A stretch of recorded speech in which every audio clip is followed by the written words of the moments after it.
Hello everyone, I am Praloy Das and you all are welcome to our educational channel PD Educare, Education with Care.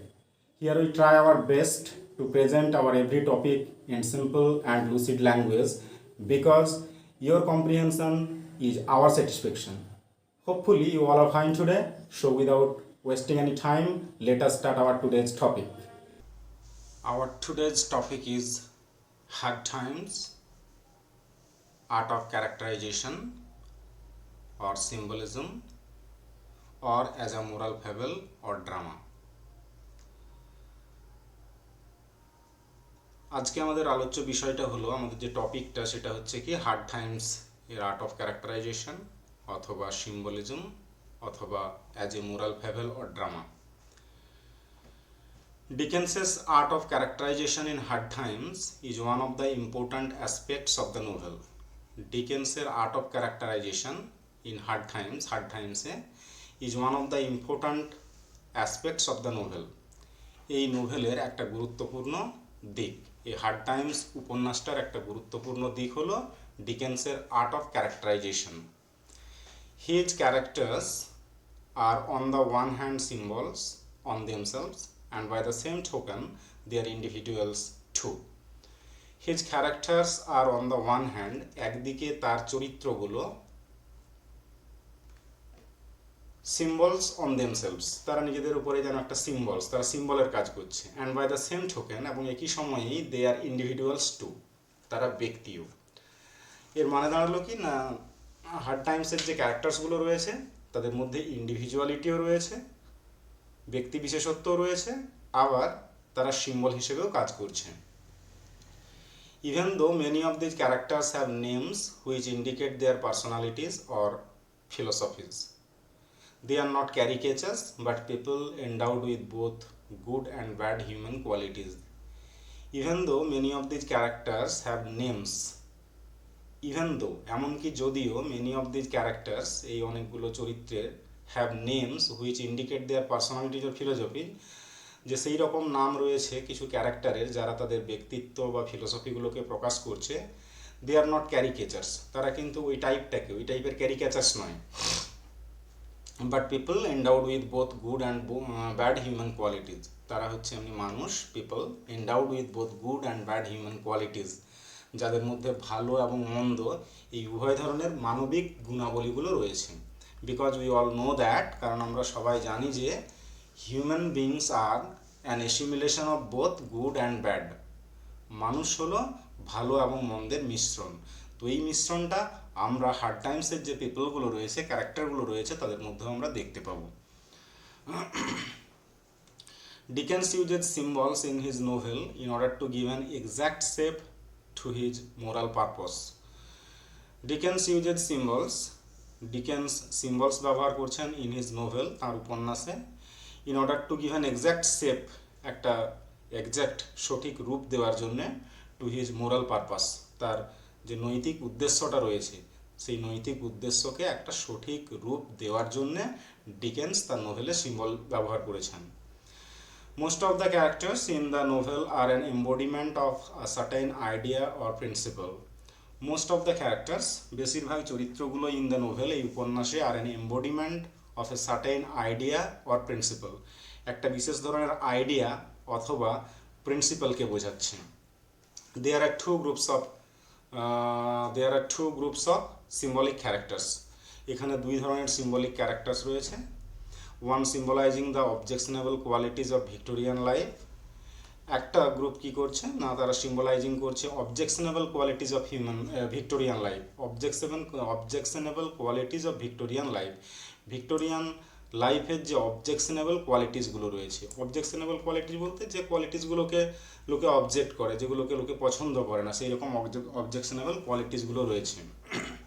And other symbolizing certain positive qualities, এবং অন্যগুলোর মধ্যে কিছু ভালো গুণাবলী দেখতে পায়। And this two opposite poles are confronted with the novel, এবং এই দুটো অপোজিট পোলস, বিপরীত মেরু, এই objectionable qualities of Victorian life and the positive qualities people of Victorian life, এই যে দুটো অপোজিট পোলস তারা একেই নোভেলে দেখানো হয়েছে। Among the characters who symbolize vice evils, abuses and pitfalls of the ugly society is Mr. Gradgrind, who holds the first and foremost position in his society. Among the characters, সেই চরিত্রগুলোর মধ্যে who symbolize vice, evils, abuse and pitfalls of the ugly society, এই আগলি সোসাইটির খারাপ সমাজের যে সমস্ত দোষ, অশুভ জিনিস, অপব্যবহার, সেইগুলোকে যারা সিম্বলাইজ করছে তাদের মধ্যে হলো কে mister Gradgrind. Who holds the first and foremost position in his society, যে তার সমাজে একটা কিন্তু গুরুত্বপূর্ণ পদ বা গুরুত্বপূর্ণ জায়গা দখল করে রয়েছে। ফার্স্ট অ্যান্ড ফরমোস্ট পজিশন, একটা গুরুত্বপূর্ণ জায়গা, first and foremost position. He successfully symbolizes the negative qualities of the utilitarian education system. সে মানে সাকসেসফুলি সিম্বলাইজ করছে দ্য নেগেটিভ কোয়ালিটিজ, যে নেগেটিভ দিকগুলো of the utilitarian education system. এই ইউটিলিটারিয়ান এডুকেশন সিস্টেমের তো এই যে ইউটিলিটারিয়ান ব্যাপারটা কি, হোয়াট ইজ ইউটিলিটারিয়ান? আচ্ছা, আমাদেরকে ইউটিলিটারিয়ানটা ভালো করে বোঝার জন্য চলো আমরা আগে ইউটিলিটারিয়ানটাকেই ভালো করে বুঝে নিই। ইউটিলিটারিয়ানিজম দেখতে পাচ্ছ, এটা যে utilitarianism, a tradition stemming from the late 18th and 19th century English philosophers and economists Jeremy Bentham and John Stuart Mill, according to which an action is right if it tends to promote happiness and wrong if it tends to produce the reverse of happiness, not just the happiness of the performer of the action but also that of everyone affected by it. তো এটা ওই late 18th বা 19th সেঞ্চুরির এই যে দার্শনিক এবং economist Jeremy Bentham এবং জন Stewart, Jeremy Bentham এবং জন স্টুয়ার্টের একটা ফিলোসফিক্যাল থিঙ্কিং, যেখানে তারা বলছে যে an action is right if it tends to promote happiness. An action is right, একটা কাজ সেটা সঠিক, if it tends to promote happiness, যদি এটা সুখ এনে দেয়, and wrong if it tends to produce the reverse of happiness, এবং এটা ভুল, একটা অ্যাকশন রং যদি এটা হ্যাপিনেসের উল্টোটা নিয়ে আসে, মানে দুঃখ নিয়ে আসে। তার মানে জেরেমি বেনথাম এবং জন স্টুয়ার্টের ইউটিলিটারিয়ানিজম যে ফিলসফিটা, সেটা কি না, সেখানে বলা হচ্ছে যে একটা কাজ, যে কোনো এনি টাইপ অফ অ্যাকশন, সেটা ঠিক হবে যদি সেটা হ্যাপিনেস নিয়ে আসে, এবং সেটা ভুল হবে যদি সেটা হ্যাপিনেসের উল্টোটা নিয়ে আসে। Utilitarianism is a philosophy that measures the virtue of anything or any action by means of its utility. Basically, utilitarians judge the virtue and value of any decision or any action with a highly objective, logical, mathematical scale. Any action is measured according to its usefulness to the society in general. They believed that in case of any dilemma, a decision should be made considering what action will result in the most happiness for the most number of people, that is, in other words, the greater good. While in theory this appears very good, it is hardly practical to measure every human action in terms of logic and utility. One major problem with the theory is that it gave little or no importance to an individual's happiness. আচ্ছা, এখান থেকে যে ব্যাপারটা আমরা জানতে পারছি যে utilitarianism যে ফিলসফিটা, সেখানে বেসিক্যালি যে maximum happiness for the maximum people, বেশিরভাগ লোকেদের বেশিরভাগ ভালোটা হবে যেটা করলে, সেইটাকে করার কথা বলা হচ্ছে, বেশিরভাগ মানুষের বেশিরভাগ ভালোটা। কিন্তু সমস্যা হচ্ছে কি, যে একটা বড় প্রবলেম আসছে কি না, এখানে কিন্তু যে সবসময় যে হিউম্যান অ্যাকশনগুলো, মানুষের যে কাজকর্মগুলো, সেগুলো সবসময় লজিক এবং ইউটিলিটি ভেবে করে করা হবে, এইরকমটা কিন্তু মুশকিল হয়ে যায় ভাবাটা। ইউটিলিটির দিকটা যে আমি যা করব বা একটা হিউম্যান অ্যাকশন যা হবে, সর্বদাই সেটা লজিক্যাল হবে এবং ফুল অফ ইউটিলিটি হবে, এটা নাও হতে পারে। তার মানে ইন্ডিভিজুয়াল হ্যাপিনেসের দিকটাকে গুরুত্ব দেওয়া হয়নি এখানে। Utilitarianism had a lot of influence in Victorian English literature. Victorian English লিটারেচারে ইউটিলিটারিয়ানিজমের একটা ভালো প্রভাব রয়েছে। Many writers also heavily criticised utilitarianism in their works, the most famous being Charles ডিকেন্সের নোভেল হার্ড টাইমস। যে অনেক লেখকেরা আবার এই ইউটিলিটারিয়ানিজমকে ক্রিটিসাইজডও করেছেন প্রচুর। তাদের মধ্যে খুব বিখ্যাত হচ্ছে চার্লস ডিকেন্স, যিনি তার নোভেল হার্ড টাইমসে এই ইউটিলিটারিয়ানিজমকে ক্রিটিসাইজ করেছেন। ওকে, চলো আবার আমরা ফিরে যাই আমাদের মেন টপিকে। তাহলে ইউটিলিটারিয়ানিজমটা আমরা বুঝতে পারলাম যে এমনিতে অ্যাজ এ ফিলসফি এটা হচ্ছে good, the maximum happiness for maximum people, it's no doubt very good. কিন্তু এখানে ইন্ডিভিজুয়ালের কথা ভাবা হয়নি, এবং অনেক সময় কি হচ্ছে ইউটিলিটারিয়ান পার্সপেক্টিভটা ভাবতে গিয়ে বা অনেক কিছুতে মনে হচ্ছে যে এটা ইউটিলিটারিয়ানভাবে চলছে, but in actually it is not utilitarian at all. তো চার্লস ডিকেন্স কী করেছেন না, ইউটিলিটারিয়ান থিওরিটাকে তিনি ক্রিটিসাইজ করেছেন তার হার্ড টাইমসে। সেই জন্য এখানে যে negative qualities of the utilitarian education system সেটাকে দেখানো হয়েছে। Let me repeat the line again. He successfully symbolizes the negative qualities of the utilitarian education system. Utilitarian education সিস্টেমের যে নেগেটিভ কোয়ালিটিগুলো সেগুলো সাকসেসফুলি সিম্বলাইজ করেছেন তিনি, that means Charles Dickens. He entirely focuses on the facts, calculation and numbers and denies the attachments with fancy, love, emotions and imaginations. He entirely focuses on the facts. তিনি পুরোপুরি আলোকপাত করেছেন on the facts, calculation and numbers, facts, calculation এবং নাম্বারের উপরে, and denies the অ্যাটাচমেন্টস with fancy, love, emotions and imaginations, এবং fancy, লাভ, emotions এবং imaginations এগুলোর প্রতি তিনি কোনো গুরুত্বই দেননি, এগুলোকে তিনি ডিনাই করেছেন। He is the rigid and blind follower of the absurd utilitarian educational theory. Absurd utilitarian education থিওরির তিনি হচ্ছেন একজন রিজিড এবং blind follower. What he gives importance is just the factual knowledge. তিনি যেটাকে গুরুত্ব দিয়েছেন সেটা হচ্ছে শুধুমাত্র factual knowledge, because of which he has to lose the charm and beauty of his children's lives. যে কারণেই তাকে তার সন্তান সন্ততিদের, চিলড্রেন্সদের, বাচ্চাদের জীবনের যে চার্ম এবং বিউটিটা সেটাকে হারাতে হয়েছিল। Another major character Bounderby, the banker and manufacturer. অন্য আর একটা মেজর ক্যারেক্টার হচ্ছে বাউন্ডারবি, যিনি হচ্ছেন একজন ব্যাংকের মালিক এবং ম্যানুফ্যাকচারার মানে কারখানার মালিক। Is the symbol of utilitarian economic theory. তিনি ইউটিলিটারিয়ান ইকোনমিক থিওরির একটা symbol, and the theory of laissez faire, এবং লেইসে ফেয়ার থিওরির একটা সিম্বল। তো লেইসে ফেয়ার ব্যাপারটা কি, হোয়াট ইজ লেইসে ফেয়ার, এটা দেখো উইদিন ফার্স্ট ব্র্যাকেটের মধ্যে বলে দেওয়া হয়েছে। The theory which believes that economy works best. এই থিওরিটা যেটা বিশ্বাস করে যে ইকোনমি সব থেকে ভালো কাজ করে if private industry is not regulated, যদি প্রাইভেট ইন্ডাস্ট্রিগুলোকে কোনো রেগুলেট নিয়ম শৃঙ্খলার মধ্যে বাঁধা না হয়, অ্যান্ড মার্কেটস আর ফ্রি, এবং মার্কেট যদি ফ্রি থাকে, সেই ধরনের থিওরিটা হচ্ছে লেইসে ফেয়ার। তো লেইসে ফেয়ার বলতে আমরা বাংলা এটা ধরতে পারি যে অবাধ নীতি। This ugly man represents the greed for money and inhumanity in his practical life. This ugly man, এই বিশ্রী মানুষটা, represents the greed for money, অর্থের প্রতি, টাকার প্রতি যে লোভ সেটাকে বোঝাচ্ছে, রিপ্রেজেন্ট করছে, অ্যান্ড ইনহিউম্যানিটি এবং অমানবিকতাকে ইন হিজ প্র্যাকটিক্যাল লাইফ, তার প্র্যাকটিক্যাল লাইফে। When it comes to the fulfillment of the basic requirements of his workers, he turns his deaf ear, and moreover he dismisses Stephen Blackpool. When it comes to the fulfillment of the basic requirements of his workers, যখন তার ওয়ার্কারদের basic রিকোয়ারমেন্টসগুলোকে পূর্ণ করার জায়গাতেও আসে, এমনকি যে basic requirement যেগুলো মানে মৌলিক যে প্রয়োজনীয়তা, চাহিদাগুলো, সেইগুলো যখন ফুলফিলমেন্টের জায়গাটাও আসে তার ওয়ার্কারদের, হি টার্নস হিজ ডিফ ইয়ার, সে যেন বধির হয়ে যায়, কিছু শুনতে পায় না। And moreover he dismisses Stephen Blackpool, এবং আরও এমনকি সে স্টিফেন ব্ল্যাকপুলকে তার কাজ থেকে বাদও দিয়ে দেয়।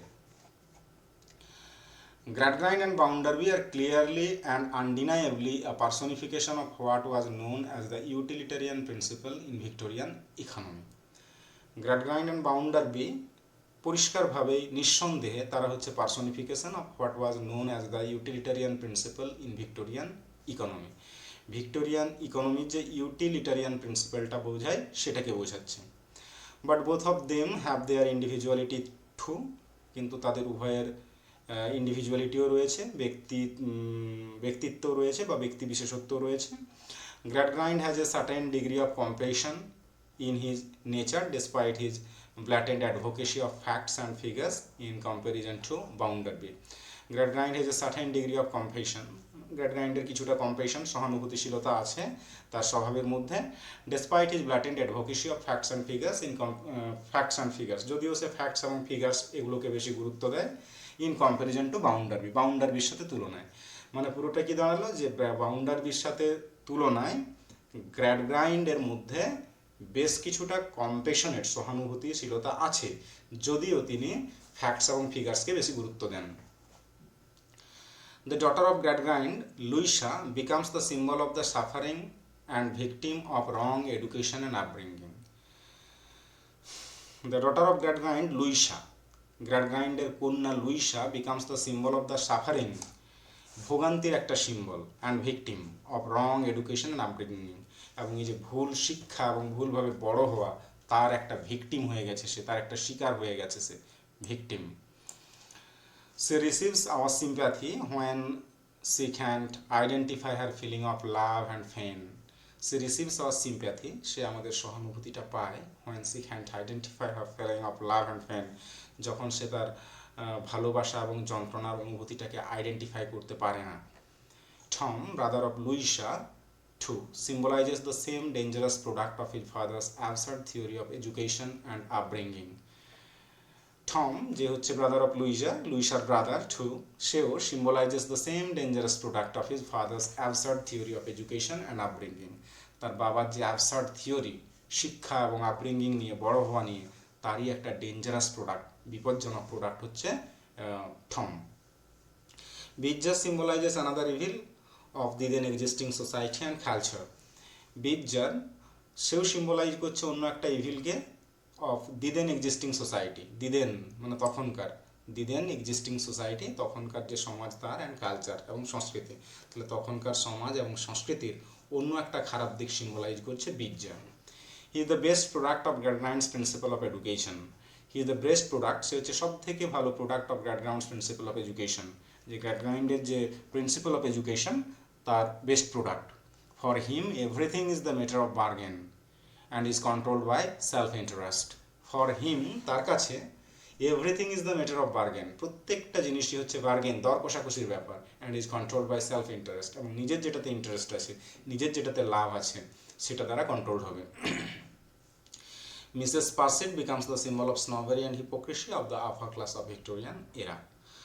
মিসেস পার্সিট, সে হচ্ছে স্নবারি অ্যান্ড হিপোক্রেসির সিম্বল, স্নবারি অ্যান্ড হিপোক্রেসি মানে ভণ্ডামি, অহংকার, ভণ্ডামি, এগুলোর একটা symbol, upper class of the Victorian era, মানে ভিক্টোরিয়ান যুগের যে ধনী বিত্ত সম্প্রদায়, আপার ক্লাস, তাদের যে স্নবারি এবং হিপোক্রেসি রয়েছে, তারই একটা সিম্বল হচ্ছে Mrs পার্সিট।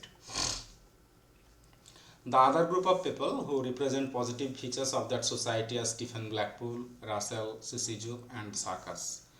The other group of people, অন্যান্য group of people who represent positive features of that society, যারা ওই সমাজের পজিটিভ বৈশিষ্ট্যগুলোকে রিপ্রেজেন্ট করছে, তারা হলো Stephen Blackpool, Russell, Sissy Jupe এবং the circus. Stephen and Russell are the symbol for noble minded and generous persons. Stephen and Russell, তারা হলো the symbol for noble minded and generous persons, মানে মহান মনের, উদার হৃদয়ের যে ব্যক্তিত্ব, তার সিম্বল হচ্ছে স্টিফেন এবং Rachael. Sissy symbolizes vitality as well as goodness, আর সিসি প্রাণবন্ততা, ভাইটালিটি, প্রাণবন্ততা তথা গুডনেস, ভালোপনা, তার symbol. She has a golden heart and full of spirit of service. She has a golden heart, তার হৃদয়টা যেন সোনার মতো, স্বর্ণ হৃদয় রয়েছে তার, and full of spirit of service, এবং সার্ভিস করার, কাজ করার পুরো মানে অদম্য ইচ্ছে রয়েছে, full of spirit of service, full of spirit of service.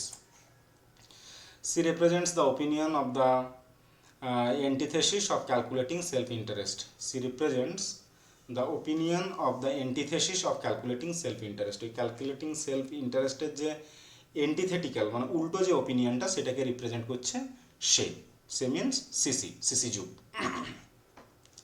The circus and its peoples are the symbol of humanity and art, where different colors of life are counted and emotions, sentiments have right place and value. Circus এবং তার লোকেরা, the circus and it's people, circus এবং তার লোকেরা আর the symbol of humanity and art, তারা মানবিকতা এবং আর্টের সিম্বল, হয় যেখানে ডিফারেন্ট কালার্স অফ লাইফ, জীবনের বিভিন্ন রঙগুলো, আর কাউন্টেড, যেখানে গুরুত্ব দেওয়া হয় জীবনের রঙগুলোকে, কাউন্টেড করা হয়, দ্যাট মিনস গুরুত্ব দেওয়া হয় এখানে, and emotion, sentiments have right place and value, এবং ইমোশন, সেন্টিমেন্ট, এদেরও সঠিক জায়গা এবং গুরুত্ব রয়েছে। Dickens not only uses characters as symbols, but the setting of Coketown as brick jungle is the symbol of ugly industrialization. Dickens not only uses characters as symbols, Dickens শুধুমাত্র ক্যারেক্টারগুলোকেই symbol হিসেবে ব্যবহার করেননি, but the setting of Coketown as brick jungle, কিন্তু এই যে setting of কোকটাউন brick জঙ্গল হিসেবে, যে ইটের জঙ্গল, ব্রিক জঙ্গল, মানে ওয়ার্ডটা ভাবো যে brick jungle, the setting of Coketown as brick jungle is the symbol of ugly industrialization. এটা আগলি ইন্ডাস্ট্রিয়ালাইজেশন, যে কুৎসিত বা বিশ্রী ইন্ডাস্ট্রিয়ালাইজেশনের সিম্বল। তাহলে ডিকেন্স যে এখানে শুধুমাত্র চরিত্রগুলোকেই সিম্বল হিসেবে ব্যবহার করেননি, এই যে কোকটাউন যেটা হচ্ছে ব্রিক জঙ্গল বলা হচ্ছে, কোকটাউনের সেটিংটা যেটা ব্রিক জঙ্গল, ইটের জঙ্গল, সেই কোকটাউনটা হচ্ছে সেটাও সিম্বল কিসের? Ugly ইন্ডাস্ট্রিয়ালাইজেশনের।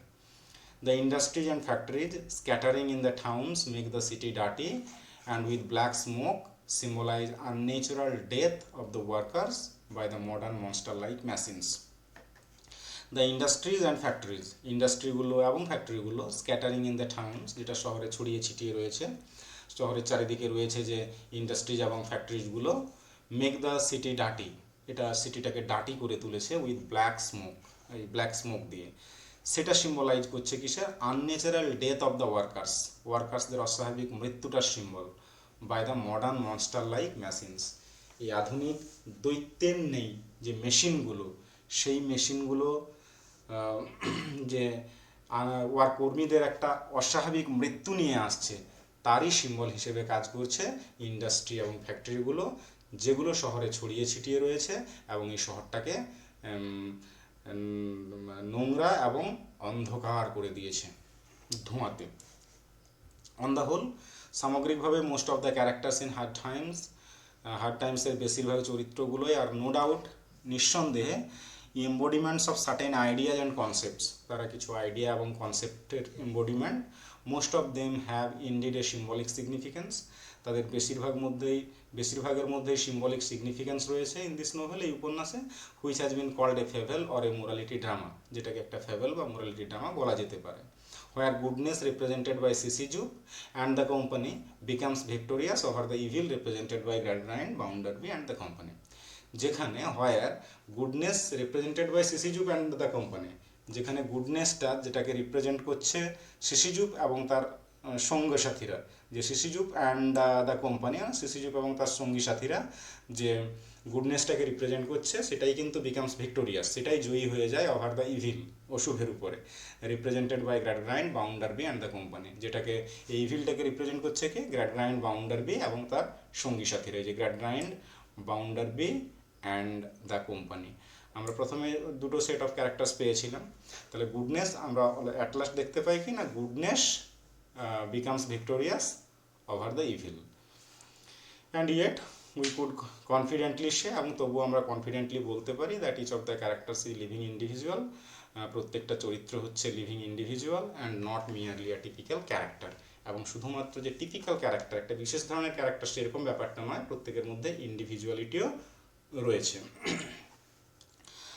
I hope that you all understand it clearly, আশা করি তোমরা সবাই প্রত্যেকে এটা পরিষ্কারভাবে বুঝতে পেরেছ। পরে এটা তবুও যদি কোনো অসুবিধা থাকে তাহলে সেই অসুবিধাটা আমাকে কমেন্ট সেকশানে জানাবে। আর হ্যাঁ, যদি এই ধরনের ভিডিও তোমাদের আরও প্রয়োজন থাকে সেটাও কমেন্ট সেকশানে জানাতে ভুলবে না।